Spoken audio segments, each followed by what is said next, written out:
एक तू सच्चा, तेरा नाम सच्चा। ब्रह्म उपनिषद का तीसरा दिवस आज हमारा प्रारंभ होता है। ओम यम एकाक्षरम, वो जो एक है, अक्षर यानी अविनाशी है, जिसका कभी विनाश नहीं होता। निर्विकल्पम निर्मलम गुणातीतम, जो विचारों की हद से परे है, सब प्रकार की मलिनताओं से परे है। गुणातीतम, त्रिगुणों से, सतोगुण रजोगुण तमोगुण से जो परे है। आनंदाकारम शून्यम, जो आनंद को प्रदान करने वाला वो परमात्मा परम ब्रह्म है। आकार से जो शून्य है, निराकारम। परम पारम ओंकारम आमनाय गर्भम,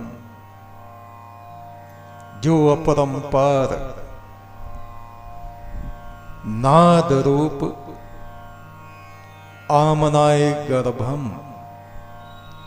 जिस हिरण्य गर्भ के भीतर वेद ज्ञान शयन किया करता था।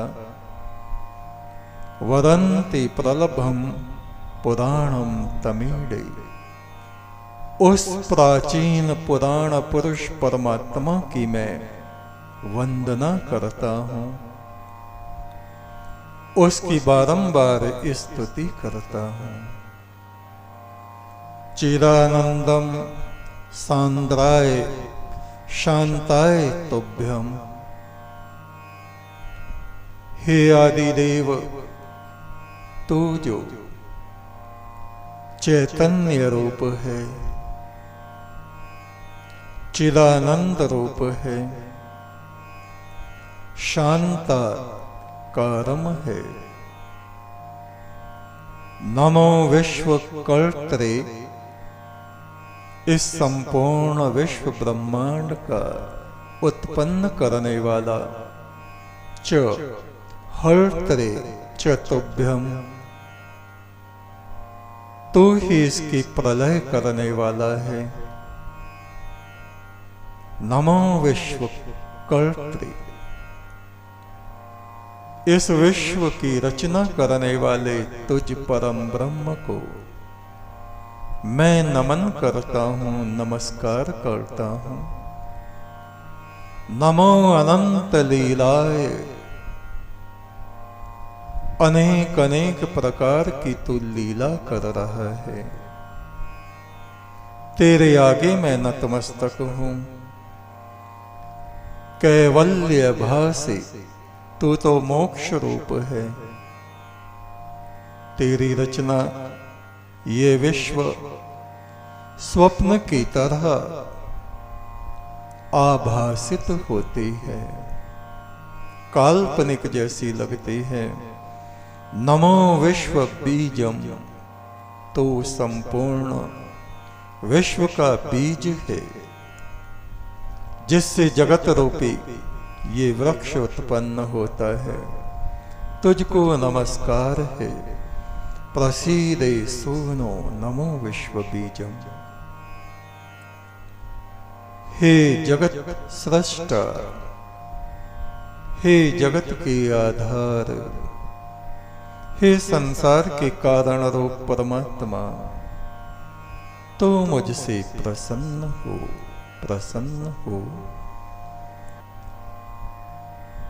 जिस तरह धागों से वस्त्र बना है, ऐसे ही ब्रह्म सत्ता से ये जगत, ये आत्माएं बनी हुई हैं।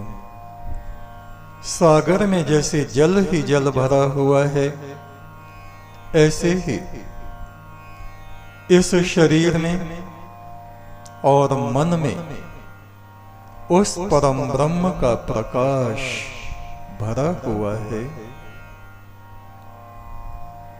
उसी आदि तत्व का मैं ध्यान करता हूं, उसी आदिदेव परमेश्वर के नाम का मैं जप करता हूं। सारे जगत के लिए वो शुभकारी है। जिसको भी उसने रचा है, देवता, मनुष्य, राक्षस, पशु, पक्षी, प्रकृति, वो सबके लिए मंगलकारी है। अपने अपने स्वभाव से ये आत्माएं अलग अलग तरह से अपने स्वरूप को धारण कर लेती हैं और उस प्रभु परमेश्वर ने जिसकी भी रचना की है, उससे कुछ ना कुछ छुपा हुआ लाभ इस जगत को प्राप्त होता है और जगत से उन आत्माओं को कुछ ना कुछ लाभ प्राप्त होता है। भले ही मनुष्य अपनी कम बुद्धि के कारण उस रहस्य को ना समझ पाए, किंतु जो सृजनहार है, जो जिस आत्मा को रचता है, वो उसके विषय में अच्छी प्रकार से जानता है।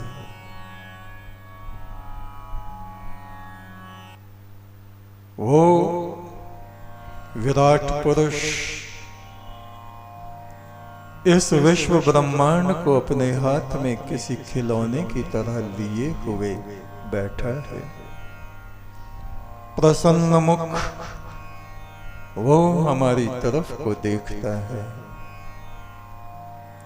उसे प्रतीक्षा है उस दिन की जब हम अपना कार्य पूरा करके इस पृथ्वी से उसकी तरफ को वापस लौटेंगे। चंद्रमा, सूर्य और नक्षत्र, सितारे उसके आभूषण हैं। वो परमात्मा पुण्यवान आत्माओं को अपना मित्र जैसा दिखाई पड़ता है,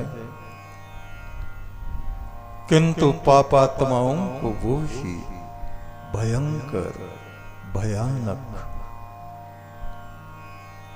प्रतीत होता है। जब तक मनुष्य पशु भाव में विचरण करता है, यानी मनुष्य की बुद्धि में जब तक पशुपन है, पशु जैसे विचार हैं, क्रोध है, लोभ है, स्वार्थ है, द्वेष है, झगड़ा है, लड़ाई है, हिंसा है, तब तक उसका जीवन कलह कलेश में सना रहता है। ब्रह्मरूप गुरु का जब दरस प्राप्त होता है, तब इस आत्मा के भीतर उस आदिदेव परमात्मा का प्रकाश, उसका उजाला, उसकी सुगंध उत्पन्न होती है।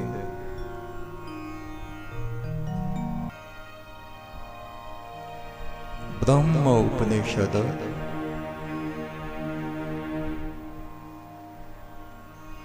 तेईस मंत्रों की इस कृष्ण यजुर्वेदीय उपनिषद में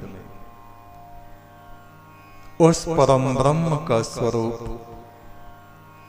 और उसकी प्राप्ति का उपाय बताया गया है। इसलिए इस उपनिषद का नाम ब्रह्म उपनिषद पड़ा है। कुछ लोग इसे ब्रह्म बिंदु उपनिषद भी कहते हैं, किंतु ब्रह्म बिंदु उपनिषद तो कृष्ण यजुर्वेद में अमृत बिंदु उपनिषद का ही दूसरा नाम है। वह अमृत बिंदु उपनिषद इस उपनिषद से भिन्न है, अलग है। यहां प्रस्तुत इस ब्रह्म उपनिषद में चतुष्पाद ब्रह्म का वर्णन किया गया है। ब्रह्म के 4 पद, जैसे किसी गीत के 4 अंतरे होते हैं, इस प्रकार से इसके बाद परम ब्रह्म का अक्षर तत्व, अक्षर अविनाशी, जिसका कभी विनाश नहीं होता, ब्रह्म और निर्वाण की एक रूपता, इसका वर्णन है। हृदय में विद्यमान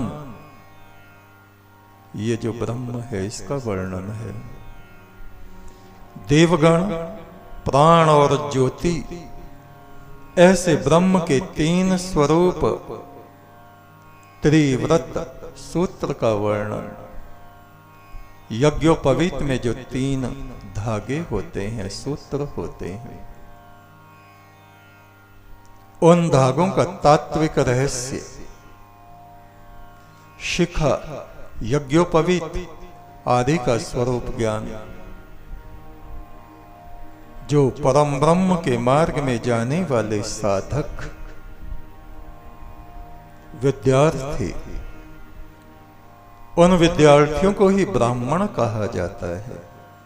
ब्राह्मण कोई जाति नहीं, इस बात को समझना आवश्यक है। इन विद्यार्थियों के लिए इस ब्रह्म के विषय का ज्ञान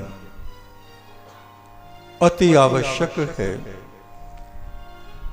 वो ज्ञान इस उपनिषद में सुचारू रूप से बताया है।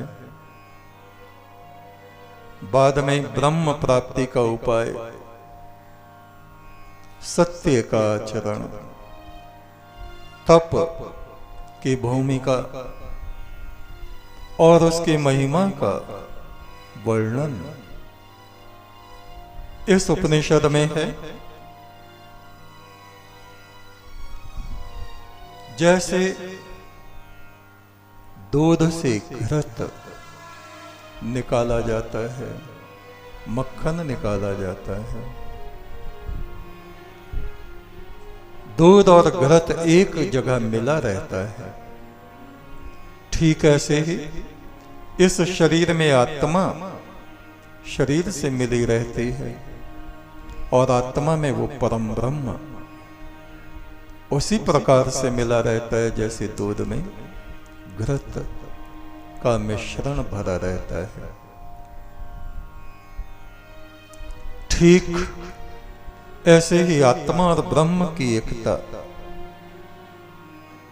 इस उपनिषद में स्थापित की गई है।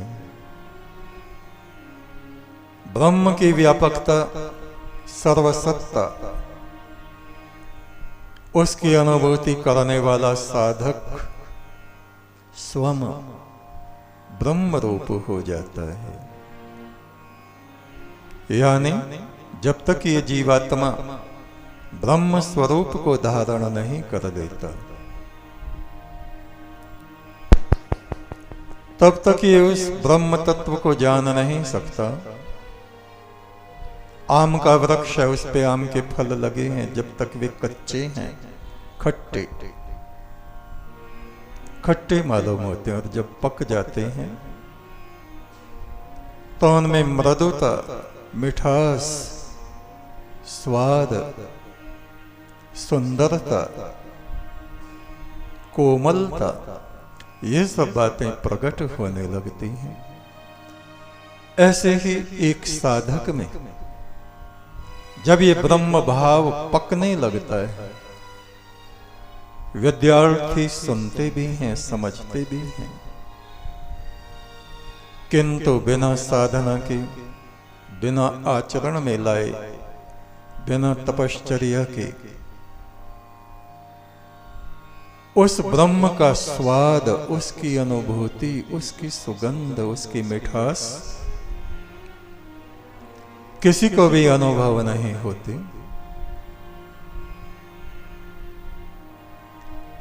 कुछ विद्वान इस उपनिषद को अथर्ववेद का उपनिषद भी कहते हैं। ओम सहनाववतु सहनौ भुनक्तु सह वीर्यं करवावहै तेजस्विनावधीत मस्तु मा विद्विषावह। ओम शांति शांति शांति। हे पूर्ण ब्रह्म परमात्मा, तू हम दोनों की साथ साथ रक्षा करे। हम दो कौन? गुरु और शिष्य। उस परमात्मा का दिव्य ज्ञान अंतरिक्ष से, देव सत्ताओं से गुरु के शरीर में प्रवाहित होता है, और वे किरणें गुरु के शरीर से, गुरु की वाणी से, गुरु के माध्यम से शिष्यों के भीतर प्रवाहित होती हैं। इसलिए यहां गुरु और शिष्य दोनों मिलकर परमेश्वर से प्रार्थना करते हैं, हे प्रभु, हे अमृत पुरुष, तो हम दोनों की साथ साथ रक्षा कर, गुरु की भी और शिष्य की भी। तो हम दोनों का साथ साथ पालन कर, पोषण, भौतिक रूप से भी, ज्ञान रूप से भी, आध्यात्मिक रूप से भी हमें शारीरिक पुष्टता और मानसिक शांति प्राप्त हो। हम दोनों द्वारा प्राप्त की गई विद्या तेजोमयी हो, प्रकाशमान हो, दूसरों का कल्याण करने वाली हो, और हम दोनों आपस में कभी द्वेष ना करें। गुरु के हृदय में किसी भी शिष्य के प्रति द्वेष, दुर्भावना ना आवे, और किसी भी शिष्य के हृदय में कभी गुरु के प्रति द्वेष और दुर्भावना पैदा ना हो। इस प्रकार से गुरु और शिष्य उस परमात्मा परम ब्रह्म से प्रार्थना करते हैं, हे प्रभु, हमारा शरीर प्रकाशमान हो, हमारी बुद्धि प्रकाशमान हो, हमारा ब्रह्म ज्ञान, आध्यात्मिक ज्ञान सारे जगत के हित के लिए हो। साधना और तप से जो मानसिक, आत्मिक, आध्यात्मिक शक्तियां हमें प्राप्त हों, वे शक्तियां सारे संसार के कल्याण करने के लिए हों, किसी का अहित उनके द्वारा ना हो। 3 प्रकार की त्रिविध शांति हमें प्राप्त हो, आदि भौतिक, आदि दैविक और आध्यात्मिक तापों की शांति हो। आदि भौतिक क्या है? जो शरीर से बीमारियां उत्पन्न होती हैं वे आदि भौतिक ताप संताप कहे जाते हैं। आदि दैविक ज्यादा वर्षा हो गई, बाढ़ आ गई, भयंकर सूखा पड़ गया, अकाल पड़ गया, सांप ने काट लिया, मित्र शत्रु बन गए, ये दुख संताप। कोई बैल सामने से भागा आ रहा है और उसने मार डाला, कुत्ते ने काट लिया, ये इस प्रकार के दुख हमें न प्राप्त हो।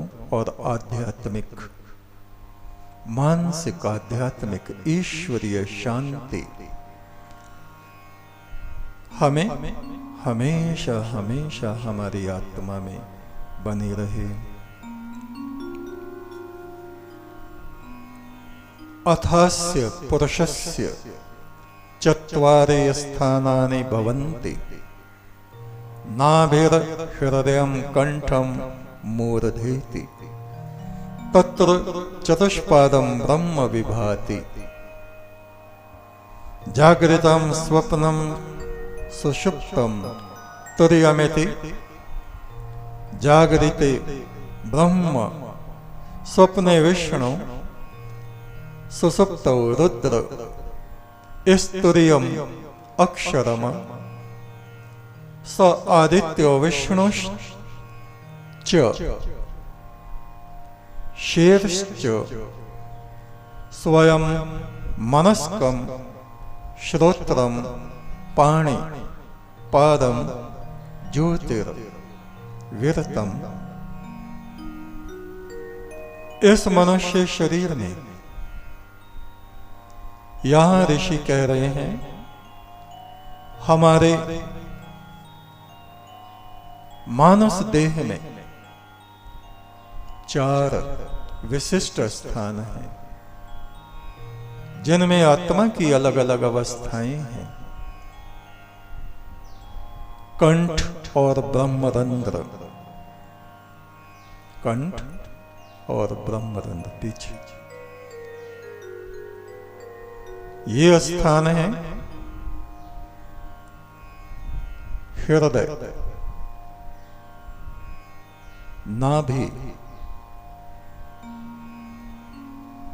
इनमें 4 चरण वाला ये ब्रह्म प्रकाशित होता है। इस ब्रह्म तत्व का तरह तरह से हमारे ऋषियों ने आचार्यों ने वर्णन किया है। आत्मा की जागृत अवस्था, स्वप्न अवस्था, सुसुप्ति अवस्था और तुरीय, ऐसी 4 अवस्थाएं होती हैं। उन अवस्थाओं में से जागृत में जब हम जागृत रहते हैं तो समझो इसमें ब्रह्मा जाग रहा है। स्वप्न जब हम देख रहे हैं तो समझो हमारी आत्मा ने विष्णु जैसा रूप धारण कर लिया है, व्यापक हो गई है।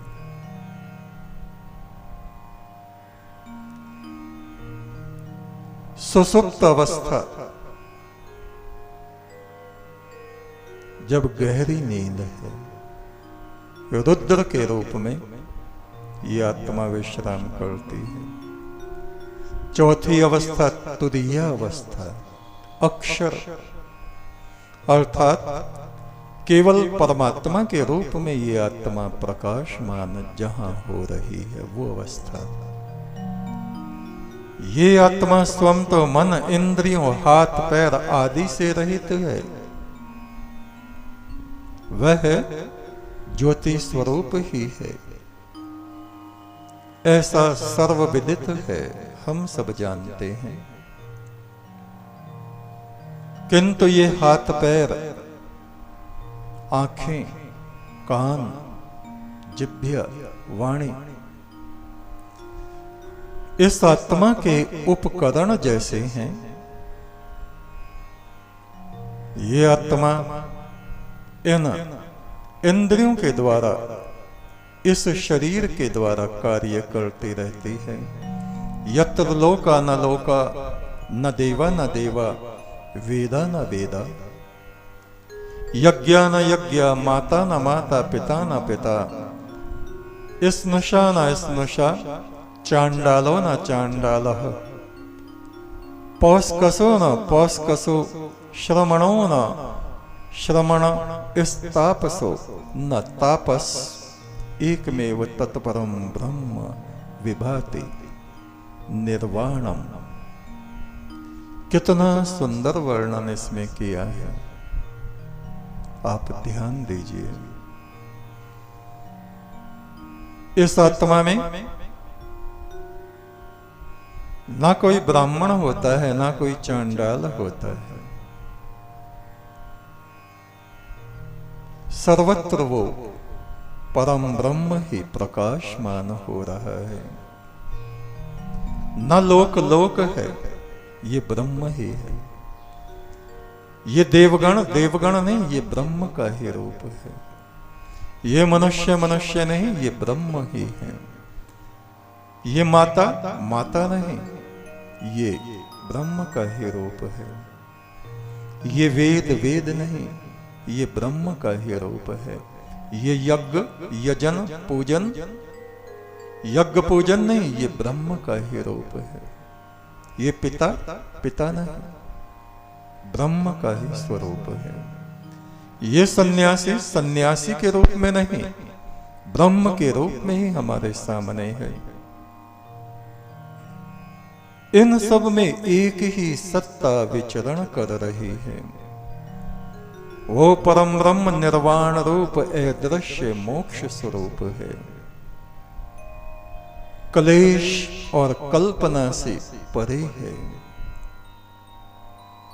सब में, हर एक वस्तु में, हर एक व्यक्ति में वो परम ब्रह्म ही प्रकाशित हो रहा है। जब हमारी दृष्टि ऐसी हो जाती है, तब हमारे लिए वो परम सत्ता अपने स्वरूप को प्रकट कर देता है।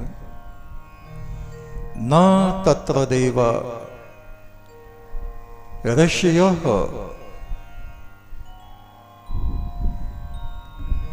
पितर ईशते प्रतिबुद्धयः सर्व विद्यते। उस परम ब्रह्म में देवगण और पितृगण अपना सामर्थ्य नहीं रखते, उसी के सामर्थ्य से विचरण करते हैं। वो ईश्वर, जिसको हम ब्रह्म कहें, परम ब्रह्म कहें, परमात्मा कहें, कुछ भी, जो एक तत्व है, आदि तत्व है, उसको जानने का उपाय केवल ज्ञान है। बिना ज्ञान के उसे कोई समझ नहीं सकता। और ये सर्व विद्या रूप है। विद वेद वेदाहमेतम,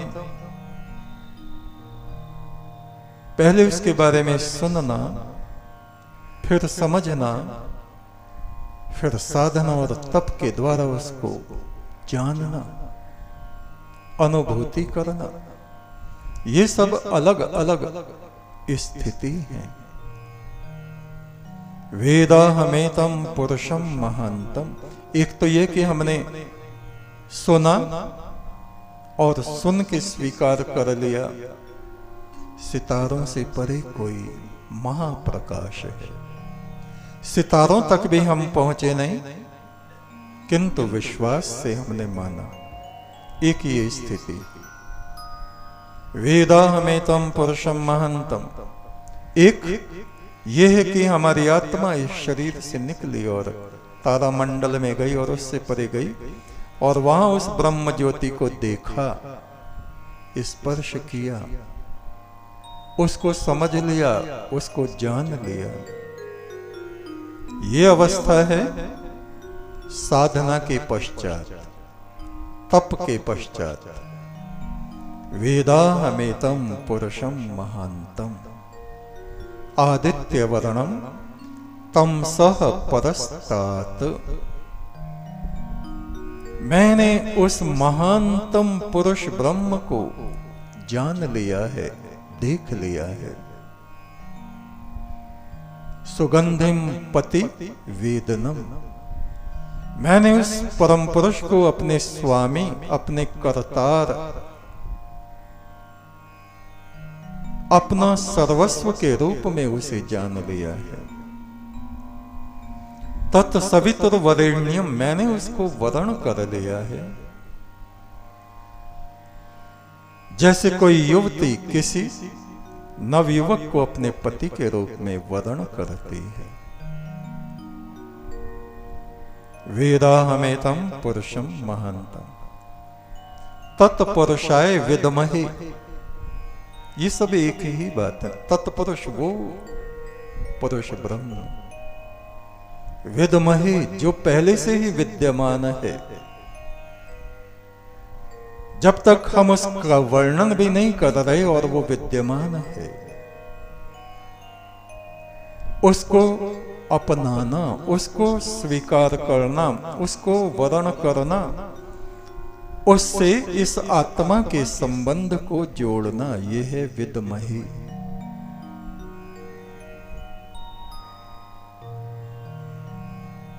वेदाहमेतं,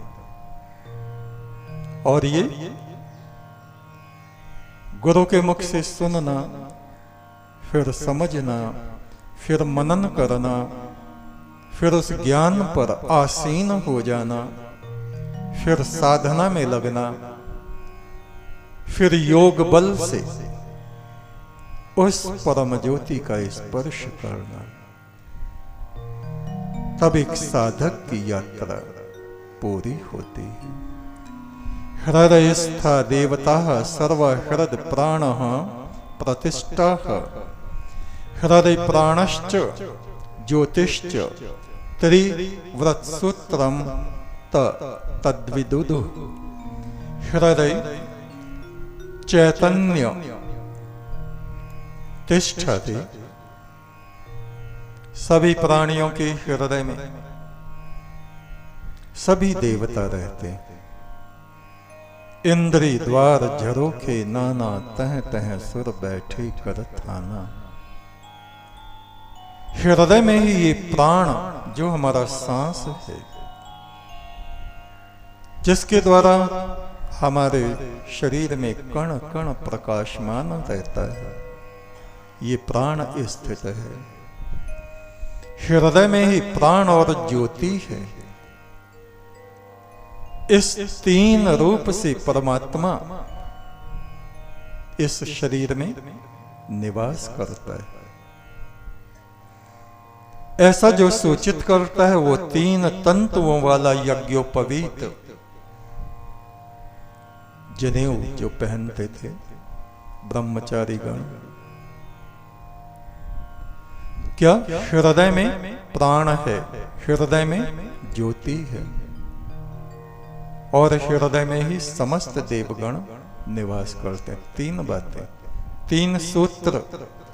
सूत्र वे मंत्र कहलाते हैं, वो ज्ञान कहलाता है जो बहुत छोटे छोटे सूत्र विद्यार्थियों को दिए जाते हैं। धागे, ये बात हमें याद रहे कि हमारे भीतर ही समस्त देवगण हैं, हमारे भीतर ही ये प्राण सत्ता है, आत्मा है, और हमारे भीतर ही परम ब्रह्म की ज्योति। इन तीन बातों को याद रखने के लिए विद्यार्थियों को यज्ञोपवीत पहनाया जाता है, जो ऐसा सूचित करता है कि ये तीन तंतुओं वाला, तीन धागों वाला यज्ञोपवीत है। उसके रहस्य को समझना शेष रह जाता है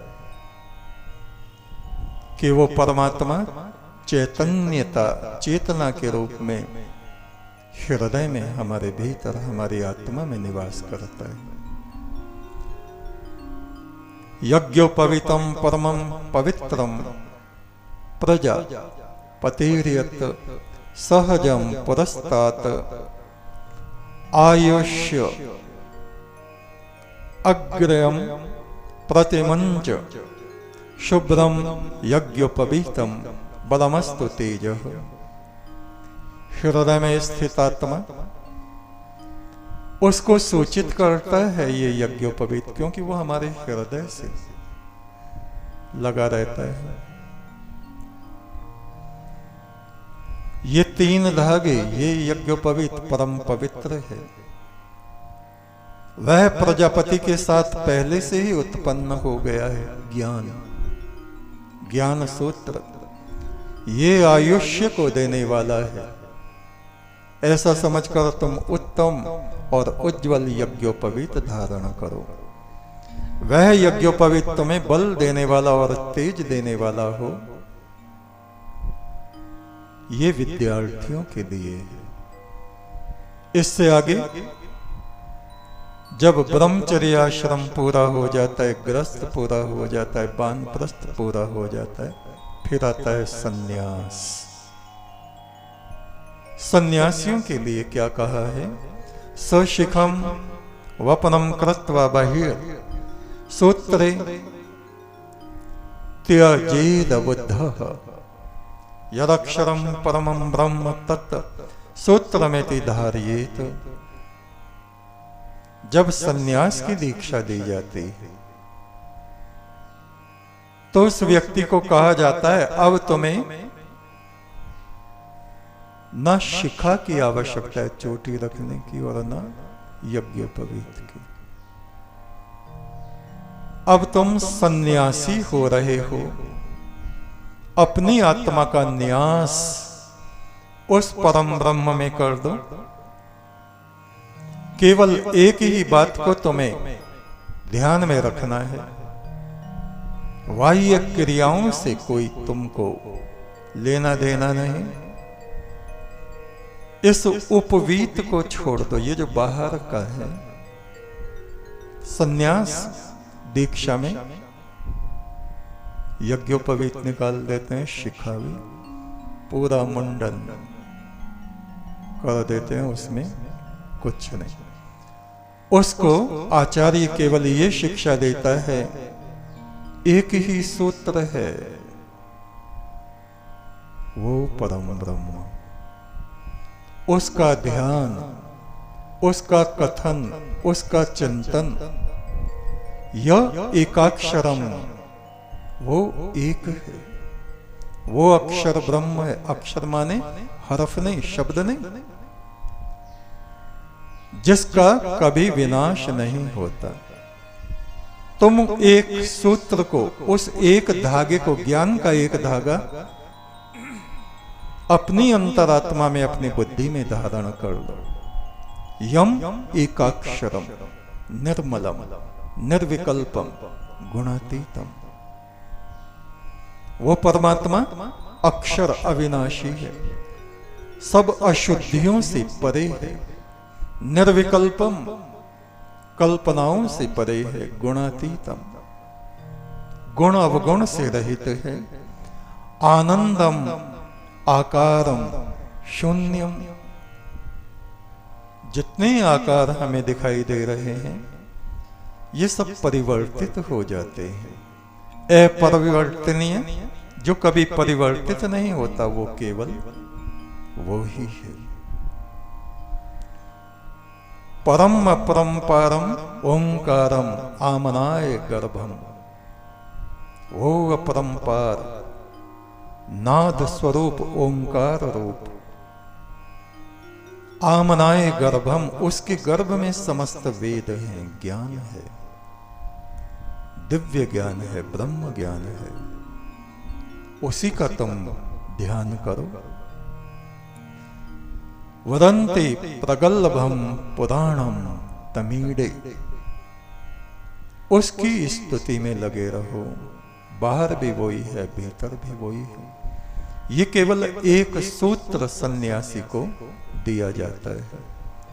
चिदानंदम सांद्रियाय शांताय तुभ्यम, तुम स्वम आनंद रूप हो, ब्रह्म रूप हो। इंद्रियों के द्वारा, विचारों के द्वारा जो उपद्रव उत्पन्न होते हैं उनको एक तरफ डाल दो। नमो विश्व कर्त्रे, जिसने इस विश्व की रचना कर दी है, जिसको विश्वकर्मा कहा जाता है। च कर्त्रे च तुभ्यम, जो इसको प्रलय करता है वो तुम्हारी आत्मा में अदृश्य रूप में छुपा है। नमो अनंत लीलाए कैवल्य भासे, वो ही सब में रह के लीलाएं कर रहा है, मोक्ष स्वरूप है, निर्बंध है, बंधन से रहित है। नमो विश्व बीजम प्रसीदेश सोनो, उसको प्रसन्न बनाओ, उसको प्रसन्न करो, अपनी आत्मा को प्रकाशित करो। तत्वमसि, वो तुम ही हो। एक सन्यासी को ये उपदेश दिया जाता है। बाहर की कोई भी पूजा पाठ यज्ञ वगैरह उसको नहीं बताया जाता। जब तुम सांस लो तो समझो वो परम ब्रह्म ही सांस ले रहा है। जब तुम देखो, विचार करो, वो परमात्मा ही इन आंखों से देख रहा है। जिस तरह धागों से वस्त्र बना है, ठीक इसी तरह ब्रह्म सत्ता से ये सारा जगत, ये विश्व बना हुआ है।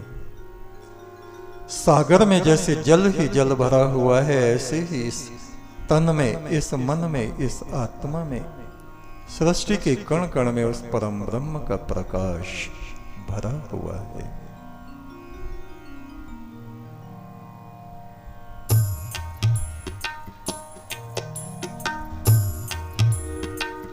धागों से जैसे वस्त्र बना है, धागों से जैसे वस्त्र बना है, ऐसे ब्रह्म सत्ता से जगत बना है। ऐसे ब्रह्म सत्ता से जगत बना है। सागर में जैसे जल ही जल भरा है, सागर में जैसे जल ही जल भरा है, तन मन में ब्रह्म प्रकाश भरा है। तन मन में ब्रह्म प्रकाश भरा है। धागों से जैसे वस्त्र बना है,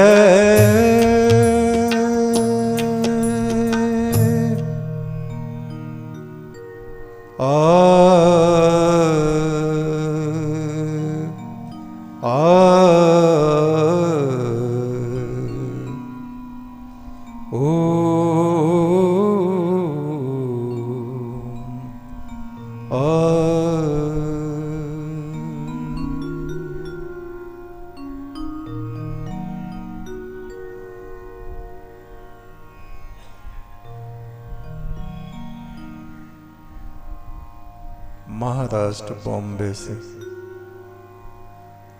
सचिन सचदेवा पूछते हैं, ये जो विचार तरह तरह के हमारे भीतर उठते हैं, किसी के प्रति कभी प्रेम, कभी घृणा, कभी क्रोध, कभी पश्चाताप, कभी ईश्वर आराधना, तो कभी अविश्वास, ये क्यों उठते हैं और इनको कैसे निर्मल बनाया जा सकता है।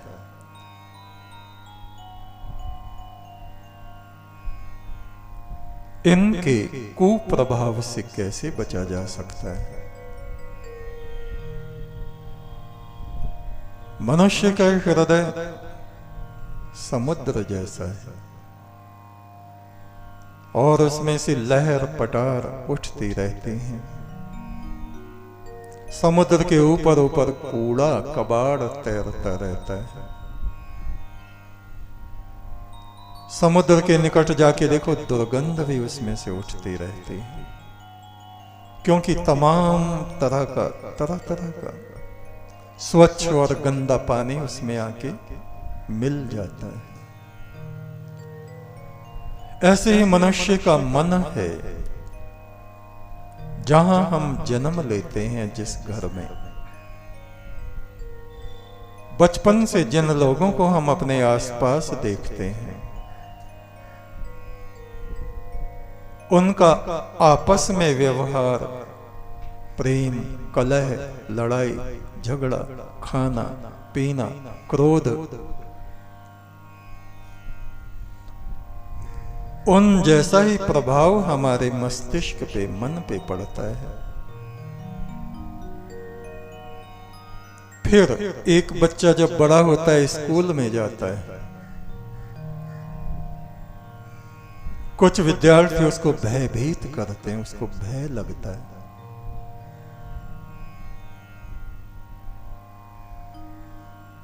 अध्यापक जब उसे डांटता है, कभी कभी पीटता है, कभी कभी कठोर शब्द कहता है, तो वो विद्यार्थी भयभीत हो जाता है। अपने ही साथियों से, किसी साथी से प्रेम, किसी से झगड़ा हो जाता है। बचपन से ये विचारों का समुदाय हमारे चारों तरफ चलता रहता है। जैसे जैसे आयु बढ़ती है, ये भाव प्रगाढ़ होते चले जाते हैं। हमें महसूस होता है कोई हमारा मित्र हो, कोई हमारे हृदय की बात सुने, कोई हमें प्यार करे, कोई हमारे प्रेम की भावना को गहराई से समझ सके।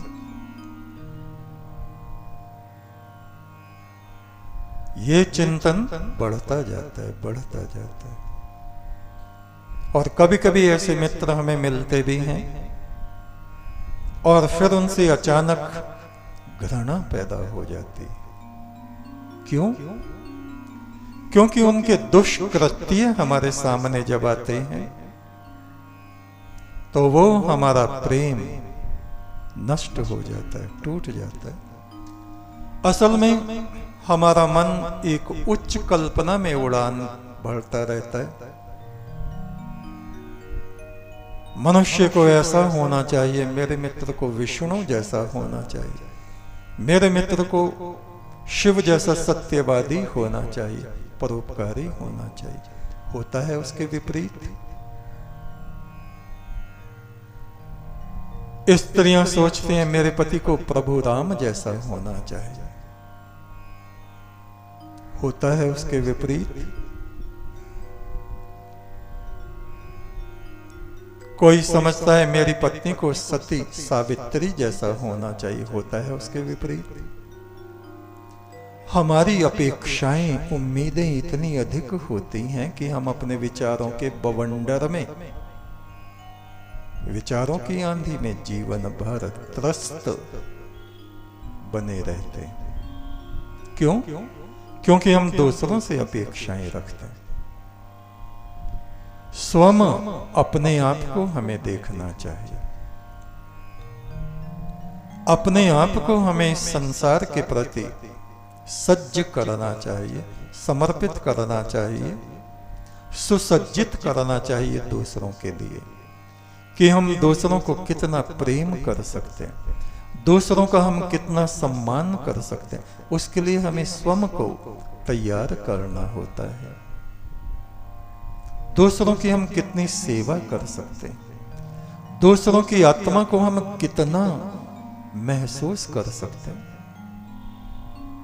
यदि हम अपने आप को ही सुसज्जित करने में असफल हैं तो दूसरों को कैसे कर सकते हैं। इसका उपाय यही है,